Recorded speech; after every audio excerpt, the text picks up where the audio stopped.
안녕하세요. 라이트하우스입니다. 최근 층간소음이나 라돈 문제 등 신축 아파트 하자 사례에 대한 문제점들이 끊이지 않는데요. 특히 2015년부터 신축 아파트 하자 분쟁이 급격히 증가한 뒤 지금까지도 이 분위기가 이어지면서 건설사들의 문제점들이 하나씩 밝혀지고 있습니다. 이 모든 일들은 건설사들에게 이익을 몰아주기 위해 2012년에는 원가 공개 항목을 12개로 줄이고 2014년에는 아예 폐지하면서 그만큼 건설사에서 많이 남겨먹을 수 있는 수작을 부릴 수 있도록 만들어 주었기에 초래한 결과라고 볼 수 있습니다.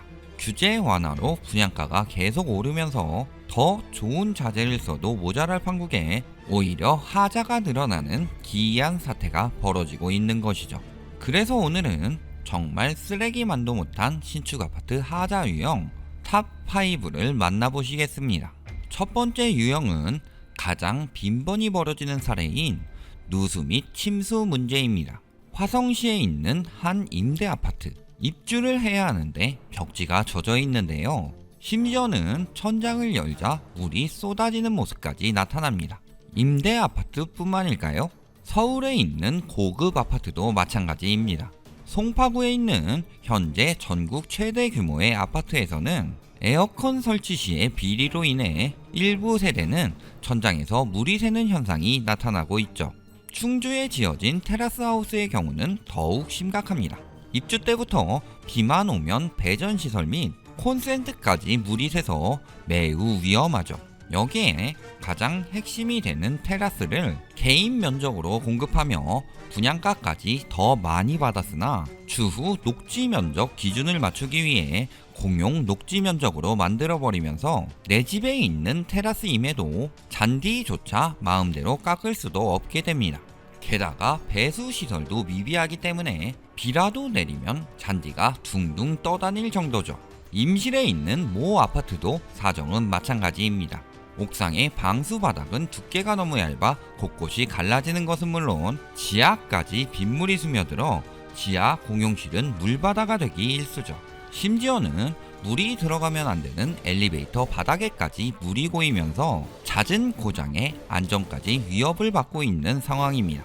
목재로 만든 거푸집을 제거하고 시공을 해야 하는데 그대로 시공하여 집 내부의 곳곳에서 버섯이 자라기까지 하죠. 이렇게 물이 대놓고 새진 않더라도 습기로 인한 문제들은 비일비재한데요. 부산에 있는 모 아파트의 경우는 아예 입주 전부터 곰팡이가 잔뜩 끼어 입주를 포기한 사례까지 있으니까요. 두 번째 유형으로는 안전에 대한 고려가 전혀 되어 있지 않은 아파트들입니다. 앞에서 말한 충주의 테라스하우스. 테라스에는 서로 맞물려 있어야 할 난간대가 빠져 있는 것은 물론 아래쪽에 고정되어 있어야 할 기둥마저 시멘트가 부서져 흔들리고 있습니다. 자칫 생각 없이 기대기라도 했다가는 아찔한 상황이 벌어질 수 있죠. 계단 난간 역시도 마찬가지로 엄청나게 흔들리기에 노인분들이나 아이들이 생각 없이 잡기라도 했다가는 위험한 상황이 벌어질 수도 있고요. 창문은 흔들리는 것은 물론 제대로 닫히지도 않아 보안의 위험성도 있는데요. 정말 사람 살라고 만든 집인지 모르겠네요. 심지어는 분양 시에는 아파트로 광고했지만 허가는 연립주택으로 받으면서 화재 대비용 스프링클러도 미설치되었기에 불이 났을 때도 매우 위험하죠. 이는 부산에 있는 아파트 역시 마찬가지인데요. 베란다 난간에 나사못이 누락되어 매우 위험한 데다 베란다로 통하는 유리문 역시 아무리 잠금장치로 잠궈봐도 바로 열리는 모습을 보이며 보안의 취약함까지 드러내죠. 같은 지역 다른 아파트에서는 계단 사이에 난간 간격이 너무 넓어 어린 아이들이 충분히 틈새로 빠질 만큼 아찔한 상황입니다. 인천 영종도로 가보면 대형 브랜드의 이름을 앞세워 고분양가로 분양했지만 하다못해 싱크대까지 상판이 떨어지면서 손이 다칠 위험이 있는 아파트도 있죠. 심지어는 이 아파트의 일부 세대에서 1급 발암물질인 라돈 검출이 기준치보다 2배나 높게 나오며 건강까지 위협하고 있는 상황입니다. 세 번째는 역시나 쓰레기 자재를 사용하는 유형인데요. 앞에서 말한 영종도 아파트의 천장에서는 시공 과정에서 쓰고 버린 쓰레기들이 즐비합니다. 심지어 김포의 한 아파트에서는 천장에서 건축 폐기물 뿐만 아니라 대형 봉투나 가전제품 설명서까지 갖은 쓰레기들이 들어있고요. 이 있는 폐기물 처리를 위한 비용을 절감하기 위한 수법으로 비싼 돈 내고 입주하는 사람들에게 쓰레기를 떠넘기는 쓰레기 짓을 하고 있는 거죠. 쓰레기를 넣는 정도까지는 아니더라도 이윤을 많이 남겨먹기 위해 기준에 맞지 않는 자재를 사용하는 것도 다반사인데요. 최근 한 레미콘 업체에서는 시멘트와 자갈이 적게 들어간 불량 콘크리트를 판매하여 900억에 가까운 부당이익을 취합니다. 자재를 점검해야 할 건설사들마저도 뒷돈을 받고 이 콘크리트를 사용하면서 수도권 아파트 및 오피스텔 422곳에 사용되었고, 이로 인해 입주민들이 안전을 위협받고 있으나 어떤 곳들인지 공개도 하지 않으니 까맣게 모르고 당하는 분들도 많겠네요. 이렇게 분양가는 그대로 두고 건축비를 줄여 이익을 늘리기 위해 불량 자재를 쓰면서 우리나라 아파트의 고질적인 문제인 층간소음이 심각해지고 있는데요. 2019년 감사원에 따르면 수도권 신축 아파트의 96%가 소음 차단 성능이 미흡한 상황이기에 입주민들이 정신적 질환이 생기거나 심지어는 살인사건으로까지 번지고 있으나 이익에만 눈이 돌아가 있는 건설사들은 아랑곳하고 있지 않으니 법적 제재가 필요한 상황이죠. 심지어는 층간뿐만 아니라 벽간 소음도 심각한데요. 고양시에 있는 임대아파트에서는 입주 시부터 옆집과 대화를 할 정도이며, 남양주에 있는 임대아파트에서는 옆집 알람 소리에 잠을 깰 정도로 벽이 얇아 프라이버시가 전혀 보장되지 않고 있죠. 앞에서 말한 영종도 아파트의 경우 옥상 환기시설의 소리가 벽을 타고 들어오면서 이명이 생겨 고통을 호소하고 있는 입주민이 생길 정도로 소음이 심각한 아파트들도 있습니다. 네 번째 유형은 난림공사인데요. 앞에서 말했던 충주 테라스하우스에서는 곳곳에 금이 가 있는 것은 물론 시멘트가 없는 벽까지 있으며, 임시일 아파트에서는 콘크리트 두께를 확보하지 못해 철근에 독이 들고 팽창하면서 위험함이 느껴지고 있죠. 강남의 한 아파트에서는 공이 굴러갈 정도로 바닥 수평이 맞지 않기도 하고요. 서충주 신도시에서는 벽에 붙어있던 타일이 깨지면서 떨어져 위험한 상황을 연출하고 있으며, 하남시의 한 대형 건설사가 지은 주상복합에서는 외벽이 갈라지는 현상이 나타나기도 합니다. 이보다 더욱 무서운 것은 집안 침하 현상인데요. 아파트 모서리에 손이 들어갈 정도의 집안 침하 현상을 보이는 곳들도 있으며, 송파에 있는 한 대형 아파트에서는 비가 오자 정문 출입구에 싱크홀이 연상될 정도의 깊은 땅꺼짐 현상이 나타나기도 할 정도로 난림 공사로 인해 안전이 걱정되는 신축 아파트들이 곳곳에서 나타나고 있습니다.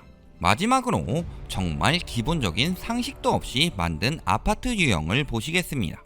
제천에 있는 한 아파트의 경우는 1층에 아무리 둘러봐도 현관문이 없는데요. 알고 보니 외부 계단을 통해 지하 주차장 진출입로 옆에 문으로 들어가야 하는 구조로 지어져 있죠. 1층에 현관이 없으니 입주민들의 불편이 이만저만이 아닐 뿐더러 주차장 출입구 옆이라 매우 위험할 수밖에 없어 안전이 걱정되는 상황입니다. 이보다 더 심한 경우는 남양주의 임대아파트 사례인데요. 현관에는 비밀번호로 열리는 보안문이 안전을 위해 설치되어 있지만 바로 옆 복도에는 창문도 없이 난간만 설치되어 있어 들어가고자 마음만 먹으면 가볍게 넘어갈 수 있을 정도죠.